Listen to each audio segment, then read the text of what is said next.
کیا جس چیز کی انسان آرزو کرتا ہے وہ اسے ضرور ملتی ہے؟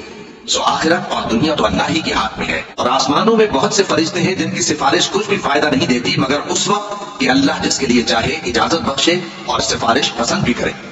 جو لوگ آخرت پر ایمان نہیں لاتے وہ فرشتوں کو لڑکیوں کے نام سے موسوم کرتے ہیں، حالانکہ ان کو اس کی کچھ خبر نہیں۔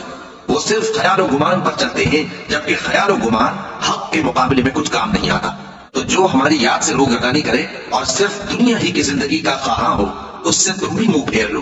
ان کے علم کی یہی انتہا ہے۔ تمہارا پروردگار اس کو بھی خوب جانتا ہے جو اس کے رستے سے بھٹک گیا، اور اس سے بھی خوب واقف ہے جو رستے پر چلا۔ اور جو کچھ آسمانوں میں ہے اور جو کچھ زمین میں ہے سب اللہ ہی کا ہے، اور اس نے خلقت کو اس لیے پیدا کیا ہے کہ جن لوگوں نے برے کام کیے ان کو ان کے اعمال کا بدلہ دے، اور جنہوں نے نیکیاں کی ان کو نیک بدلہ دے۔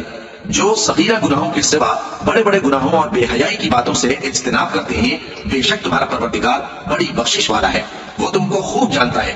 جب اس نے تم کو مٹی سے پیدا کیا اور جب تم اپنی ماؤں کے پیٹ میں بچے تھے تو اپنے آپ کو پاک صاف نہ جتاؤ۔ جو پرہیزگار ہے وہ اس سے خوب واقف ہے۔